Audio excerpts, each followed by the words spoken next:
The desert didn't care if you lived or died. It stretched out forever, the sand glowing like the devil's own embers under a blood-red sunset. My horse, Patches, took another limping step. That broken shoe was a death sentence out here. My gut was a hollow ache, my lips were cracked and bleeding, but I kept my hat tipped low and my eyes on the horizon. A man's got nothing but his grit out here, and mine was running low. That's when I heard it, a sound that didn't belong in the vast, empty silence. Shouting, the cruel bark of men, and underneath it, a woman's cry. It was thin, sharp, and desperate. It sliced right through the canyon air. I spurred Patches on, my weariness forgotten, my hand already finding the cold, familiar comfort of my revolver. There, in the flickering light of a small fire, it was happening. A pack of human wolves circling their prey. An Apache woman, young, her black braids ripped loose, her dress torn. They were laughing, the firelight glinting off the knives in their hands. Everything in me, every lesson the frontier had taught me about minding my own business, screamed at me to turn around, to just keep riding. Her problems weren't my problems. Survival was a lonely game. But then one of them lunged, and she fought back with a fury that took my breath away. I saw the defiance in her eyes. I saw the cruelty in theirs, and something inside me snapped. I couldn't let it happen. Not this. Not today. The first shot was like a crack of thunder, echoing off the canyon walls. One of the raiders dropped like a sack of grain, his laughter choked off in his throat. The others spun around, their faces a mask of shock and rage. I was already off my horse before they could react, my revolver bucking in my hand. 1, 2, 3 shots. Dust and smoke filled the air, the smell of gunpowder sharp and biting. It was over in a matter of heartbeats. When the silence came rushing back in, it was heavier than before. The raiders were sprawled on the ground, their wicked laughter gone forever. The Apache woman stood perfectly still, but her eyes weren't on the bodies. They were on me, and there was no fear in them. There was no gratitude. There was something else entirely, something ancient and unreadable that made the hair on my arm stand up. I holstered my revolver, the barrel still hot. My horse snorted, stamping a nervous hoof. The tension hadn't gone away with the raiders. It had just changed shape. It now centered on the woman standing before me. Her gaze was a physical thing, sharp and heavy, pinning me where I stood. She was sizing me up, deciding if I was just a different kind of monster. I tipped my hat, my voice rough from thirst. "You're safe now." The words felt small and useless in the face of her silence. We made camp right there, the raiders' fire now our own.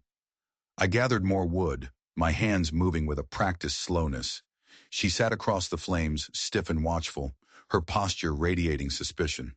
The desert wind whispered around us, carrying secrets we couldn't understand. I'd catch myself looking at her when she wasn't watching, the dirt smudged on her cheek, the exhaustion deep in her bones. She was like this land, worn down by a harsh world, but unbreakable. I saw the same broken pieces in her that I carried in myself. For a long time, the only sounds were the crackle of the fire and the lonely howl of a distant coyote. She kept her eyes on the flames, building a wall of silence between us. But just as I thought the whole night would pass that way, she moved. Her voice when it came was quiet, but it carried the weight of stone. "You saved me," she said. Her English was broken, but the words were clear. I looked up, surprised she had spoken at all. Her eyes finally met mine, and they were like black fire. "So now," she continued, her voice gaining a strange, formal strength, "sacred law." I just stared, a frown creasing my brow. I had no idea what she was talking about. She sat up straighter, as if reciting a creed carved into her very soul. "Sacred law," she said again, her voice ringing with the certainty of ages. "Say I must bear you children." The words dropped into the silence between us and shattered it. They were heavier than bullets, more final than a grave. My heart hammered against my ribs. Children? I had faced down armed men without flinching, but this woman, with her quiet words and impossible declaration, had me terrified. I saw her then, not just as a woman, but as the vessel of a tradition so old it made the mountains look young. The fire seemed to shrink, the vast desert cold pressing in on us. My own law was simple. You take what you can, you survive. Her law was something else, something that demanded a price I couldn't comprehend. My throat was dry. That's not what I saved you for, I managed to whisper. She didn't blink. Her expression was absolute, as if my refusal was a language she didn't speak. It wasn't a choice. It was a debt, and the payment was her future, and maybe mine too. I saw her hand tremble, just for a second, a tiny crack in her stone-like composure. This wasn't a proposal, it was a sentence, a law as unyielding as the rock beneath our feet. In saving her life, I had tangled myself in the threads of a fate I never knew existed. I wanted to tell her she owed me nothing, that the very idea of it made my stomach turn, but the words wouldn't come, because I saw in her eyes that this wasn't a burden to her, it was balance, a life for a life, a future for a future. I don't need you to repay me, I said, my voice low and earnest. I tried to make her understand. She just shook her head, her dark braids swaying. Not repay, she said, her tone sharp. Law. And in that single word, I heard the history of her people, the story of their survival against all odds. To follow the law was to exist. To break it was to be erased. And a terrible thought hit me. What if refusing her, trying to force my own code of right and wrong onto her, would hurt her more deeply than any knife? What if my mercy became just another form of cruelty? I looked at her, really looked, at the stubborn set of her jaw, at the old pain in her young eyes. She wasn't just following a rule. She was holding on to the last piece of a world that was being torn away from her people. And then I thought of myself, a man adrift, haunted by the ghost of a family I'd lost, living in a silence that was eating me alive. For the first time, I didn't see a stranger across the fire. I saw a mirror, two lonely souls in an unforgiving wasteland. Maybe this sacred law wasn't a chain. Maybe, just maybe, it was a rope thrown across a canyon I thought I'd never cross. The fire burned down to embers, the shadows dancing like ghosts on the canyon walls. The desert held its breath. Nothing was settled, but everything had changed. We both knew, in that heavy silence, that we had stepped off a cliff together, and there was no turning back. The next morning I tried again. I saved you because it was the right thing to do, I told her, the rising sun warming my face. There's no bargain. Each time I pushed back, she just stood a little taller, her pride a shield around her. Law, she would say, the words soft but absolute. I slowly began to understand. This wasn't about me or what I wanted. This was about her honor, her way of making sense of a world that had tried to destroy her. We rode together, day after day. The silence between us slowly changed from tense to comfortable. I got used to the quiet rhythm of her presence, the way she moved with a grace that made the harsh landscape seem softer. She wasn't just a woman bound by duty. She was smart. She was tough. She knew this land in a way I never would. She showed me how to find water where I only saw dry rock. She found herbs to soothe Patch's leg, her touch gentle and sure.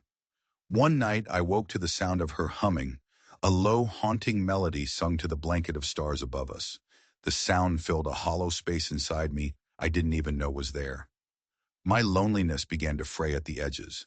I worried she was my prisoner, bound to me by a code I didn't respect. But then one night she laughed. I was fumbling with the beans over the fire, and I'd made a mess of it. It wasn't a polite chuckle. It was a real, bright, beautiful laugh that startled the birds from a nearby cactus. "You no good cook," she teased, a playful glint in her dark eyes.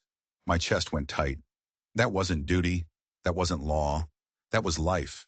And in that one moment of shared laughter, a terrifying realization dawned on me. She wasn't staying because she had to. She was staying because she wanted to.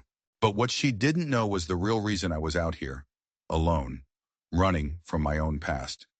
A past that was about to catch up with us in the worst possible way. We needed supplies, so we rode toward the nearest town, a dusty collection of shacks called Redemption. It was a risk, but we had no choice. As we walked down the main street, the whispers started, the hateful stares, a white man and an Apache woman. To them, we were an insult, a crime. I ignored them, my hand never far from my gun. She walked beside me, her head held high, as if their venom couldn't touch her. But inside a dusty general store, everything changed. A man stood by the counter, a tin star pinned to his vest. He looked up as we entered. His eyes widened. He knew me. His name was Miller, a deputy I'd ridden with years ago, before I'd thrown my own star in the dirt and vanished. "Jedediah?" he whispered, his hand slowly drifting towards his pistol. "Jedediah Stone? I thought you were dead." The past I had run from had just found me, and it was wearing a badge. I grabbed her arm. "We have to go, now." Miller was already shouting, his voice raising the alarm. We burst out of the store, the town suddenly alive with angry voices. We ran for our horses, the dream of a peaceful meal forgotten. As we galloped out of that town, a bullet whistling past my ear, I glanced back. Miller was standing in the middle of the street, a posse already forming around him. He wasn't just a small-town lawman. He was a link to a life of violence I thought I had buried. And he would hunt me. He would hunt us. We rode hard, pushing our horses to their limit, the sun beating down on us. That night, huddled by a small, smokeless fire, the truth came spilling out of me. I told her everything, that my name was Jedediah Stone, that I used to be a U.S. Marshal, that I'd left it all behind after my wife and daughter were killed in a crossfire, a shootout that was my fault. I told her I was a coward, a man running from his own ghosts. She listened, her expression unreadable in the flickering firelight. When I was done, my throat raw with unspoken grief, she did something I never expected. She reached out and traced the long, faded scar on my cheek, a relic from that final, terrible day. Her touch was feather-light, but it grounded me. "Not coward," she whispered, her voice fierce. "Man who lost his sky." Then she told me her name, Nita. She told me she was the daughter of a great chief, and that the men in the canyon weren't just random raiders. They were sent by a man named Kale, a brutal warrior from another tribe she was supposed to marry. She was running too, not from a past, but from a future she would rather die than accept. We were two fugitives, two runaways, bound together by a single act of violence. And now we weren't just being hunted by my past. We were being hunted by hers. Suddenly, her sacred law felt different. It wasn't just about children. It was about survival. A warrior for a warrior, a protector for a protector. We were each other's only hope. A week later, we found the tracks. 3 riders pushing their horses hard. It was Miller. He was good. Too good. I knew his methods, how he thought, how he tracked. It was like being hunted by my own shadow. We changed course, heading deep into the Badlands, a maze of rock and dust where a man could disappear. But Miller would know I'd come here. It was a trap, and we were the bait. "He is close," Nita said one evening, her eyes scanning the horizon. She could read the land like a book, see the signs I missed. A disturbed pebble, a broken branch. "They will be here by morning."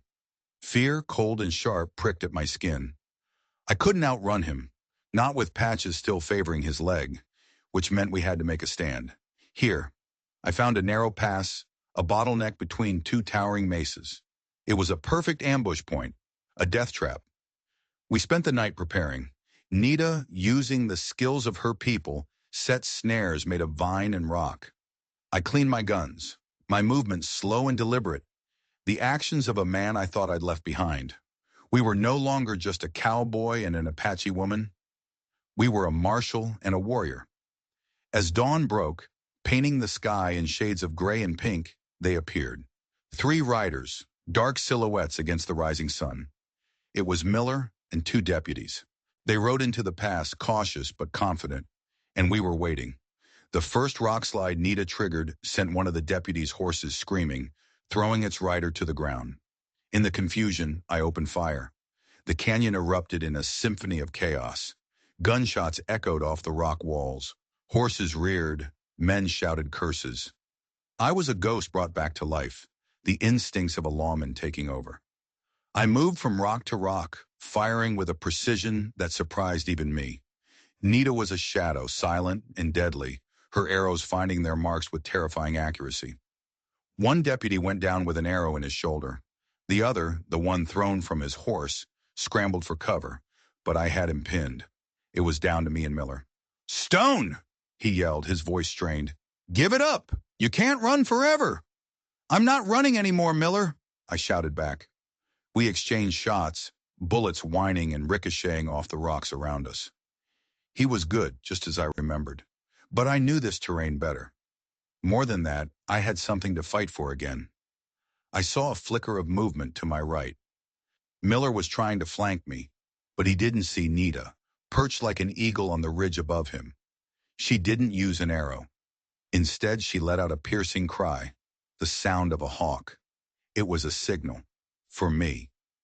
I used the split second he was distracted, his head snapping up toward the sound, to make my move. I burst from cover, closing the distance between us in 3 long strides. We crashed into each other, my revolver flying from my hand. We rolled in the dust, fists flying. He was strong, fueled by righteousness. But I was fueled by something more powerful, desperation and love. I got the upper hand, my hands closing around his throat. I could end it. Right here. Squeeze the life out of him and be free. His face was turning purple, his eyes bulging. And in that moment, looking down at the man who had once been my friend, I saw the monster I was becoming, the same monster I'd been running from. I let him go. He gasped for air, coughing and sputtering in the dust. "Go," I said, my voice a ragged whisper. "Go back and tell them Jedediah Stone is dead. Tell them he died in this canyon." Miller stared at me, his eyes filled with a mixture of fear and confusion.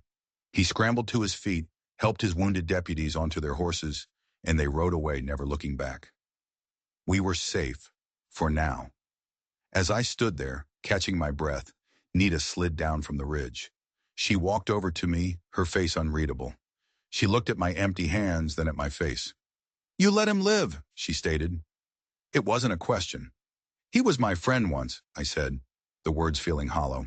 "Friend?" she repeated, her voice sharp with a disbelief that cut me deeper than any bullet. "He would have put you in a cage, or a grave. Your laws are weak." I had no answer for that. She was right. My mercy could have gotten us both killed. The chasm between our worlds felt wider than ever. We had fought together, bled together, but we were still strangers in so many ways. The victory felt sour, tainted by my own weakness. She turned away from me, her shoulders stiff with a disapproval that felt like a physical blow. And I realized a chilling truth. I had just defeated one enemy, but I might have just created a new one, right here, in the heart of the only person I had left in the world. The days that followed were filled with a heavy silence. Nita spoke only when necessary, her warmth replaced by a cool distance. My act of mercy was a language she didn't understand. To her, an enemy left alive was a threat that would always return. It was a seed of doubt planted between us. She was Apache. She knew that survival was absolute. There were no half measures in the desert. You either lived or you died. My world of gray morality, of second chances and lingering loyalties, was a weakness, a luxury her people could never afford. I tried to explain, to tell her about the man Miller used to be, about the code we once shared. But my words were meaningless. She had seen him try to kill me. For her, that was the only truth that mattered. One evening as we sat by the fire, the tension finally broke. "Your heart is soft," she said, her eyes fixed on the flames. "It will get you killed. It will get us killed." "It's what makes me human," I argued, my voice rising. "Mercy isn't a weakness." "It is," she shot back, her voice cracking with a sudden raw emotion. "My father was a great chief. He showed mercy to the soldiers who came to our lands. He believed their promises of peace. They thanked him by slaughtering our women and children as they slept. Your mercy is a poison." Her words struck me dumb. The story poured out of her, a torrent of grief and rage. She spoke of the massacre that had claimed her mother, her sisters. She spoke of her father's spirit breaking, of him agreeing to her marriage with Cale only to secure a powerful, merciless ally for his broken people. She wasn't just running from an arranged marriage. She was running from the ghost of her father's mistake, a mistake he had paid for with the blood of his family. I finally understood. Her hardness, her insistence on the law, it was all a shield forged in unimaginable pain. She wasn't cold, she was terrified, terrified of being soft, of making the same mistake her father had, of letting someone else's weakness destroy everything she loved. My heart ached for her. I reached across the fire, my hand covering hers. She flinched, but she didn't pull away. "I'm not your father," I said softly, "and I won't let my mistakes hurt you. I swear it." Her shoulders shook with a silent sob, the shield finally cracking. She leaned forward, her forehead resting against mine, and we stayed like that for a long time. Two broken people finding solace in the shared darkness.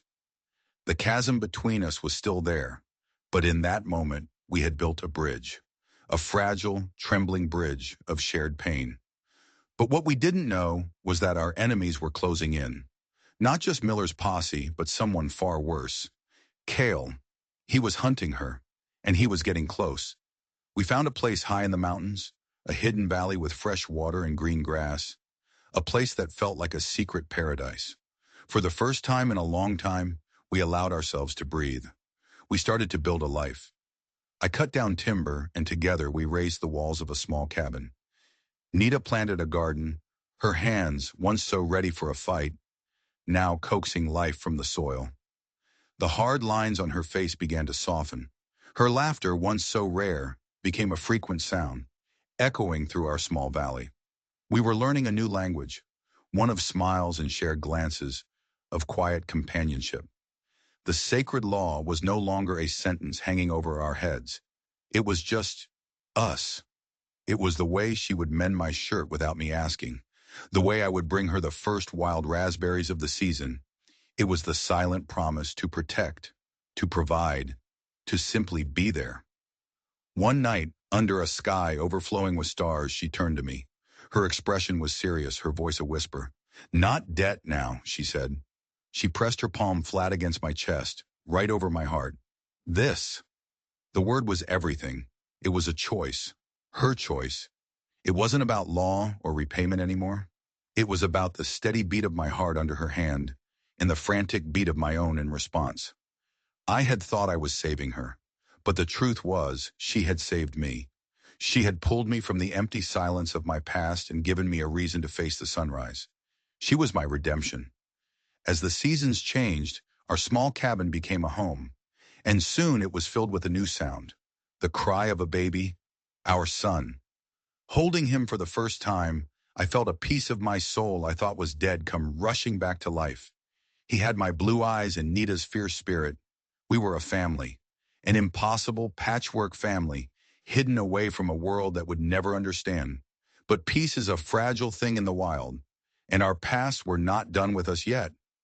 One afternoon while I was out hunting, I found tracks. A dozen riders, maybe more. Not shod horses like a posse would ride. These were unshod ponies, Apache, and they were heading straight for our valley. It was Cale. He had found us. I ran back to the cabin, my heart pounding with a primal fear I hadn't felt since the day I lost my first family. I burst through the door. Nita was there holding our son. She looked at my face and she knew. She didn't panic. Her eyes went hard, the warrior spirit instantly resurfacing. She handed me our son, her voice low and steady. "You must go. Take the boy, hide him." "No," I said, my voice shaking. "I'm not leaving you. We fight. Together." She shook her head. "You cannot win this fight, Jedediah. He has too many warriors. This is my battle, my people." But before we could argue, another sound reached us. The thunder of hooves from the other side of the valley. A different group of riders. Hard-faced men on big American horses. And at their head rode a man with a scarred face and cold, dead eyes. Silas Kane, the leader of the Red Skulls. The man whose brothers I had killed in that canyon. He had been hunting me all this time. We weren't just trapped. We were caught in a vice. My past and her future, crashing down on our little paradise at the very same time. Kyle's warriors came from the east, their faces painted for war. Silas Kane's gang came from the west, their guns drawn, their eyes hungry for revenge. Our valley, our sanctuary, had become a killing ground. We were caught in the middle, a tiny island in a sea of hate. Nita looked at me, her eyes blazing. "The sacred law," she said, her voice clear and strong over the rising noise. "A life for a life. You saved mine. Now I save yours."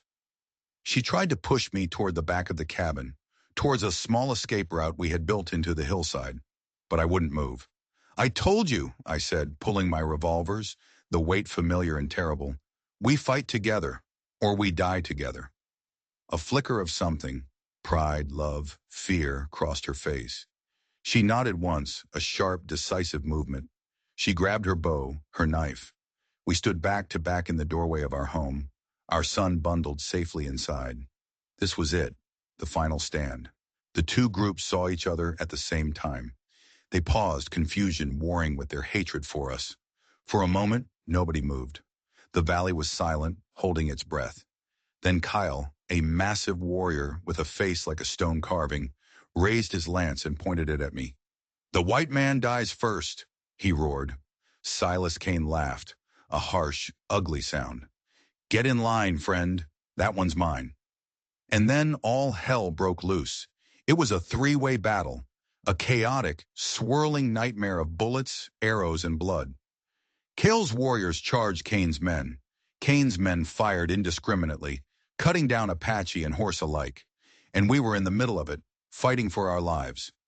I became the marshal again. Every shot was precise. Every movement was calculated.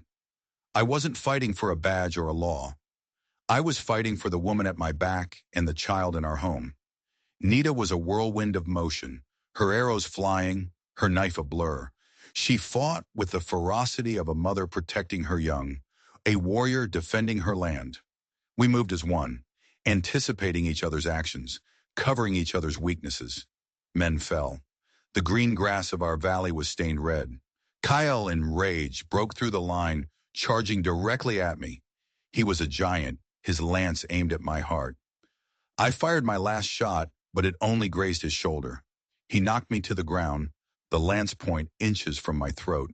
His face was a mask of triumph. "She is mine," he snarled. But then he grunted, a look of surprise on his face. He looked down. Nita's knife was buried in his back. He slumped forward, his dead weight collapsing on top of me. At the same time, Silas Kane cornered Nita against the cabin wall. He had a pistol aimed at her head, a sick grin on his face.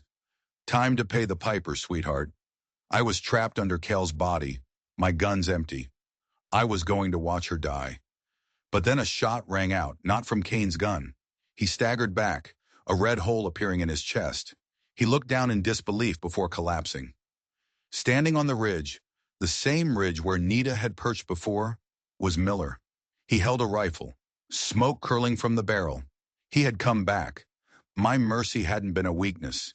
It had been our salvation. The remaining raiders and warriors, their leaders gone, broke and fled. Silence fell over the valley, broken only by the cries of the wounded and the whisper of the wind through the pines. Miller slowly walked down into the valley. He didn't look at me. He looked at Nita, at the cabin, at the signs of a life we had built. He kicked Silas Kane's body. "Reckon the world's better off without this one," he said. He finally looked at me, his eyes tired. "The U.S. government has declared Jedediah Stone dead, killed by Apaches in the Badlands. Far as I'm concerned, that's the truth." He tipped his hat. "Live a good life, Jed." And then he turned and walked away, disappearing over the ridge, a ghost from a life that was no longer mine. We buried the dead. We cleaned the blood from our valley, but it would never be the same. The scars were too deep. We had won, but the cost was staggering. We had protected our family, but we had turned our paradise into a graveyard. That night, as I held Nita, I knew the truth. The sacred law had been fulfilled, a life for a life, dozens of lives given and taken to preserve our own. What had started as a duty had become a devotion. What began as a law had become our love story. Years passed. Our son grew tall and strong, followed by a daughter with her mother's fiery eyes. Our hair turned gray. The valley healed, The grass grew over the graves, and the memory of that terrible day began to fade. We lived a quiet life, a simple life, a life of peace we had earned with blood and sacrifice. One evening, sitting on our porch watching our children play, Nita took my hand. It was old and scarred, just like hers.